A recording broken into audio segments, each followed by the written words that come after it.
सभी राम भक्तों को और मित्रों को सादर नमस्कार। मेरा नाम रजनीश शुक्ला है और आप देख रहे हैं मेरा चैनल कुछ पॉजिटिव करो ना।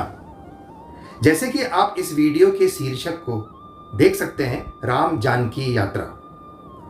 मेरा पूरा प्रयास है कि मैं इस वीडियो के माध्यम से रामचंद्र जी और सीता जी के जीवन काल के विभिन्न पहलू आप तक पहुंचा सकूं, जैसे कि रामचंद्र जी और सीता जी का जन्म, उनका बचपन, वो स्थान जहां पर उनका स्वयंवर हुआ और जहां पर उन लोगों ने समाधि ली थी। दोस्तों, ये वीडियो काफ़ी लंबा हो सकता था, इसीलिए मैंने इसको भाग 1 और भाग 2 में बनाया है। भाग 1 जो अभी आप देख रहे हैं, ये रामचंद्र जी के ऊपर आधारित है, और भाग 2 जिसमें सीता जी के मैं आपको दर्शन के लिए ले चलूँगा। दोस्तों, ये वीडियो मैंने एक साधारण मोबाइल से बनाया था जब मैं राम जानकी यात्रा पे निकला। उस वक्त मैंने कभी सोचा न था कि ये वीडियो मैं बनाऊंगा और आप तक पहुंचाऊंगा, लेकिन जब ये यात्रा संपन्न हुई तब मुझे ये महसूस हुआ कि ये आपके लिए बहुत ही महत्वपूर्ण है, और ख़ास तौर से उन लोगों के लिए जो भगवान राम के सच्चे भक्त हैं या उनमें आस्था रखते हैं। मैं गुजारिश करूंगा, चूंकि ये वीडियो लंबा हो सकता है, चाहे तो आप इसको आगे कर करके भी देख सकते हैं, लेकिन इसको पूरा जरूर देखें। आइए, यात्रा में चलने से पहले ये तो जान लें कि भगवान राम थे कौन। भगवान राम विष्णु जी के 7वें अवतार थे और इसके प्रमाण हैं। उनका जन्म 7223 साल पहले 10 जनवरी को हुआ था। भगवान राम राजा दशरथ के ज्येष्ठ पुत्र थे और बहुत ही लोकप्रिय थे, बहुत ही धार्मिक प्रवृत्ति के थे। उनकी जो सौतेली माँ थी कैकेयी, उनके षड्यंत्र की वजह से उन्हें 14 साल के लिए वनवास जाना पड़ा। भगवान राम को समाधि लिए हुए 7000 साल से भी ऊपर हो चुके हैं, और उसके बाद भी हम उन्हें इतनी श्रद्धा से और आदर से याद रखते हैं, उनकी पूजा करते हैं। इसका कारण यह है कि वो एक बहुत ही आदर्श व्यक्ति थे, जिसको कि मर्यादा पुरुषोत्तम भी कहा जाता है। वो एक आदर्श बेटे थे, एक आदर्श पति थे और एक आदर्श राजा थे, जिसकी तुलना आज तक कभी की नहीं जा सकती। और यही कारण था कि उन्होंने हमेशा अपने नैतिक दायित्वों को और धर्म को हमेशा अपने से ऊपर रखा। आइए चलते हैं राम जानकी यात्रा, जिसके लिए आपको बेसब्री से इंतजार है। इस वक्त हम दिल्ली के सफदरजंग स्टेशन पर हैं। यहाँ पर भारत गौरव ट्रेन राम भक्तों को और पर्यटकों को राम यात्रा पर ले जाने के लिए तैयार खड़ी है। यहाँ पर पर्यटकों और राम भक्तों का भव्य स्वागत स्टेशन पे। पर्यटकों के स्वागत में आप रामचंद्र जी की वानर सेना के एक सदस्य को भी यहाँ पर देख सकते हैं।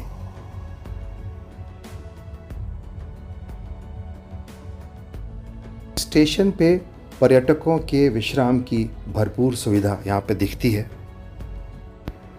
इस वक्त हम भारत गौरव ट्रेन के सामने खड़े हैं, जो कि IRCTC यानी कि भारत सरकार द्वारा चलाई जाती है।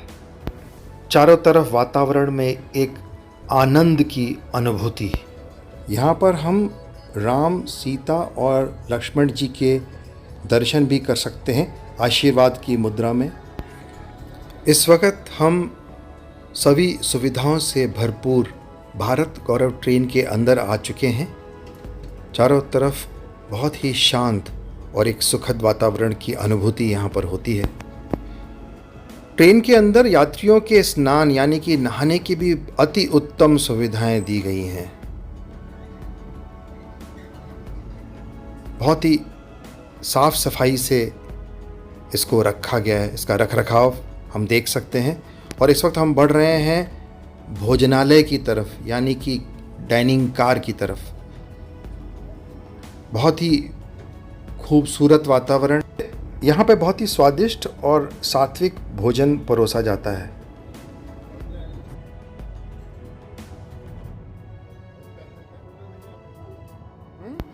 दोपहर बाद दिल्ली से चलकर हम अगले दिन सुबह यहाँ पर अयोध्या पहुँचते हैं, जहाँ पर आप देख सकते हैं कि राम श्रद्धालुओं का और पर्यटकों का भव्य स्वागत किया जा रहा है। इस वक्त हम अयोध्या के स्टेशन के बाहर हैं, जहाँ पर कण कण में रामचंद्र जी की अनुभूति महसूस की जा सकती है। अयोध्या शहर पहुँचने के बाद पर्यटकों के विश्राम और दोपहर के भोजन के इंतज़ाम कुछ इस तरह किए जाते हैं। ये आप देख सकते हैं, ये विश्राम गृह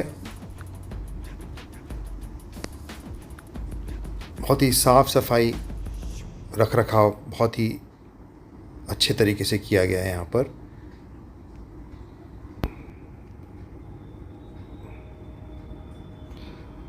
इस वक्त हम इस भोजनालय के सामने खड़े हैं, जहाँ पर राम श्रद्धालु पर्यटक भोजन करने के बाद अयोध्या शहर के दर्शन के लिए निकल पड़ेंगे। आइए चलते हैं अयोध्या के खास शहर भगवान राम के दर्शन के लिए। इस वक्त हम श्री रत्न सिंहासन राजगद्दी मंदिर के सामने खड़े हैं और ये जो आगे आप रास्ता देख रहे हैं जहाँ भीड़ लगी हुई है, ये राम जन्मभूमि की तरफ जाता है, जो कि यहाँ से 500 मीटर दूरी पे है। आइए पहले चलते हैं श्री रत्न सिंहासन राजगद्दी मंदिर के दर्शन करने के लिए, जो हमारे सामने है। ऐसी मान्यता है कि रामचंद्र जी जब लंका से वापस लौटे थे पुष्पक विमान में, तब वो यहाँ पर आए थे और यहाँ पर उनका राज्य अभिषेक हुआ था। ऐसी भी मान्यता है कि रामचंद्र जी और ऋषि वशिष्ठ ने यहाँ बैठ के कई सालों तक अयोध्या की जनता को न्याय दिया और उनका यहाँ पे दरबार यहाँ से ही चलना शुरू हुआ था। इस समय मंदिर के पट बंद हैं, लेकिन इसके अंदर जो रामचंद्र जी की मूर्ति है वो लगभग 2000 साल पुरानी है, जो विक्रमादित्य उज्जैन के राजा थे, उनको सरयू नदी में प्राप्त हुई थी। एक अद्भुत बात यह है कि जब यहाँ पे रामचंद्र जी का अभिषेक हुआ था, उस वक़्त चारों वेद इंसान के रूप में यहाँ प्रकट हुए थे और उन्होंने दर्शन दिए थे। राम सिंहासन से 500 मीटर दूर ये है राम जन्मभूमि, जहाँ मंदिर का कार्य चल रहा है। ऐसा अनुमान है कि 2024 के मध्य में भगवान राम का मंदिर पूर्ण रूप से तैयार हो जाएगा। मंदिर पूर्ण होने के बाद उसके दर्शन कुछ ऐसे होंगे जैसे कि आप सामने चित्र में देख रहे हैं। ये मंदिर ठीक उसी जगह बनाया गया है जहां भगवान श्री राम का जन्म हुआ था। आइए अब चलते हैं कनक भवन के दर्शन करने के लिए।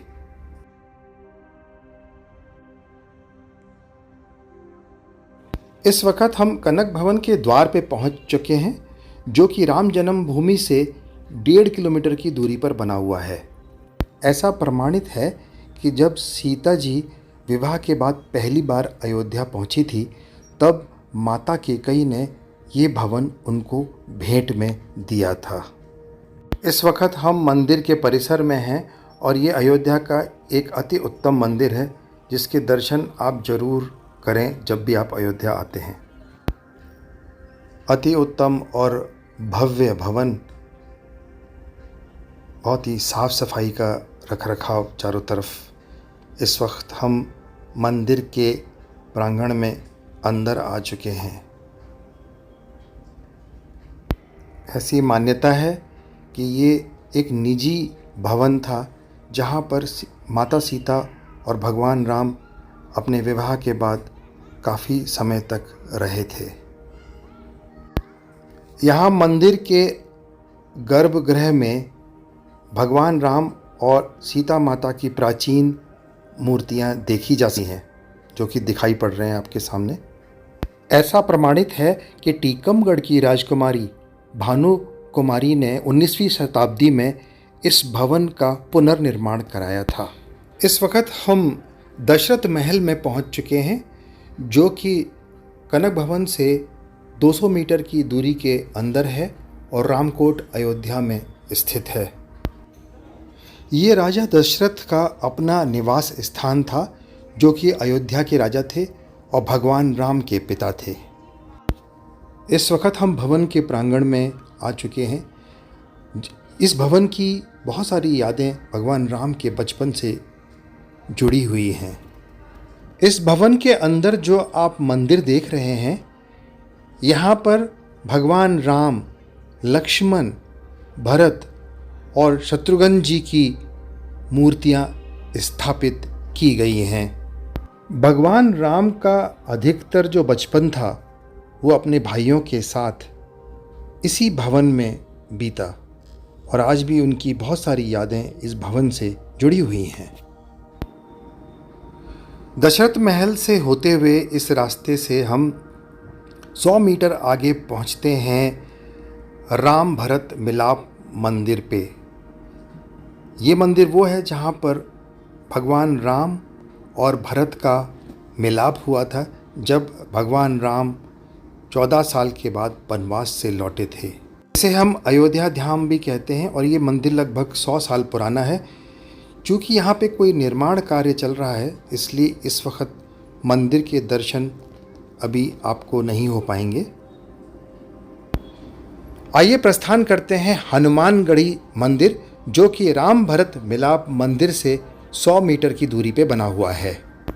ऐसी मान्यता है कि हनुमान जी आज भी यहाँ पर वास करते हैं और वो भगवान राम के समय से लेकर आज तक अयोध्या की रक्षा करते आए हैं। इस मंदिर में हनुमान जी की अति उत्तम मूर्ति रखी हुई है जो कि उनके बाल रूप को प्रदर्शित करती है और आप उसमें देख सकते हैं कि वो अपने माँ अंजनी की गोद में विराजमान हैं। ऐसी मान्यता है कि लगभग 300 साल पहले मंदिर के महंत बाबा अभयराम के पास नवाब सिराजुद्दौला अपने बेटे की एक फरियाद लेके आए थे।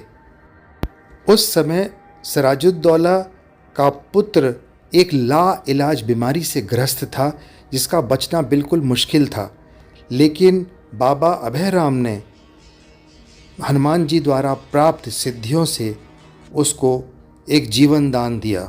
बताया जाता है कि सिराजुद्दौला ने खुश होकर इस मंदिर का पुनर्निर्माण कराया जो कि जर्जर हालत में था। आइए चलते हैं सरयू घाट, जो कि हनुमानगढ़ी मंदिर से मात्र 1.5 किलोमीटर की दूरी पर है।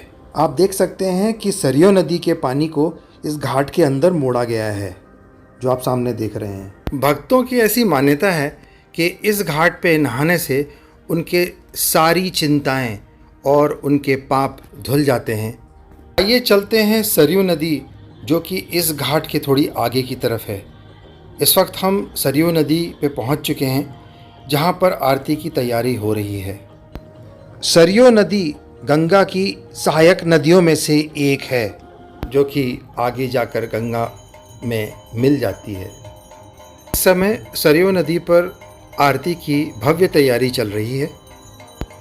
भगवान राम की बहुत सारी यादें इस नदी से जुड़ी हुई हैं जिसके बारे में अब हम चर्चा करेंगे। ऐसी मान्यता है कि राजा दशरथ ने अपने पुत्रों की प्राप्ति के लिए यहाँ नदी के तट पर पुत्र कामेष्टि यज्ञ किया था। इसी घाट पे ऋषि विश्वामित्र ने रामचंद्र जी को निपुण बनाया था धनुर्विद्या में और उनको कुछ गुप्त मंत्र भी दिए थे। आश्चर्य की बात यह है कि राजा दशरथ जब सरयू नदी के तट पे शिकार करने निकले थे तो उनसे गलती से श्रवण कुमार की हत्या हो गई थी। जब श्रवण कुमार के माँ बाप को अपने पुत्र की हत्या के बारे में जानकारी प्राप्त हुई तब उन्होंने भी राजा दशरथ को श्राप दे दिया। उन्होंने ये कहा कि जिस तरह आपने हमारे पुत्र की हत्या की है उसी तरह आप भी पुत्र वियोग में अपने प्राणों को त्यागेंगे।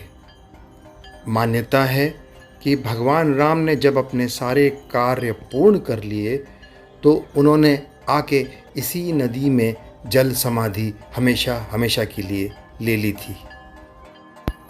ऐसी मान्यता है कि जब भगवान राम ने यहाँ पर जल समाधि ली तो अचानक वहाँ पर भगवान विष्णु शेषनाग के ऊपर प्रकट हुए और उन्होंने अपने भक्तों को आशीर्वाद दिया। होने वाले आरती का आनंद लेते हैं। चारों तरफ बहुत ही पवित्र वातावरण।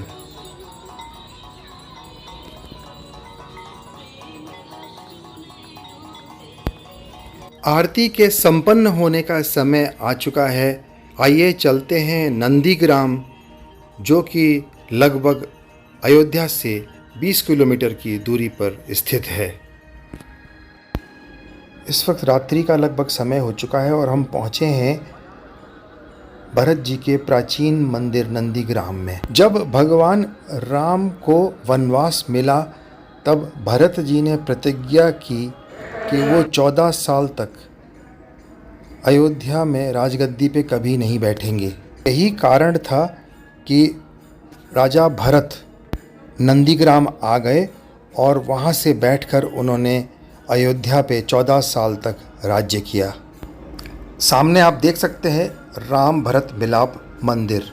ऐसी मान्यता है कि जब भगवान राम 14 साल बाद वनवास से लौटे तब यहाँ पर भरत जी और रामचंद्र जी का मिलाप हुआ था।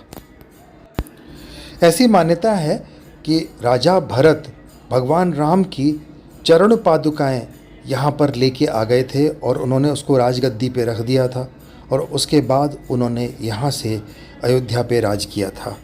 इस मंदिर में आप सामने चरण पादुकाओं के भी दर्शन कर सकते हैं।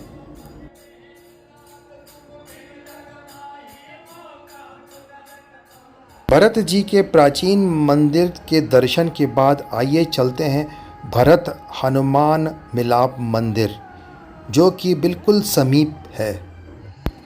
सामने हम भरत हनुमान जी मिलाप मंदिर के भव्य द्वार को देख सकते हैं और हम आगे जा रहे हैं इस वक्त भरत हनुमान मिलाप मंदिर।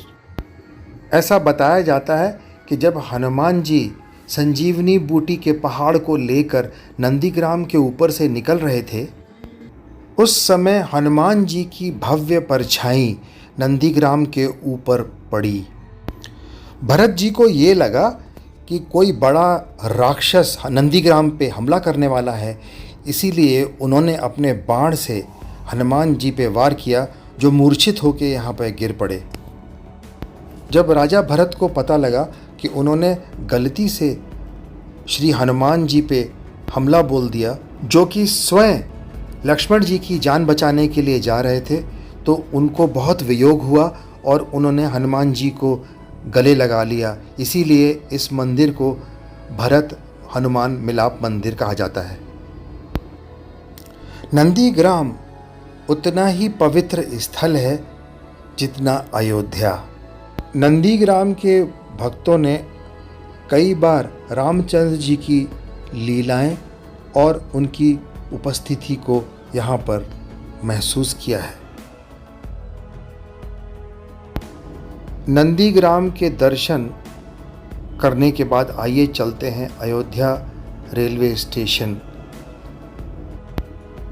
ऐसा लगता है मानो हम रामायण काल से वापस आधुनिक काल में आ गए हैं।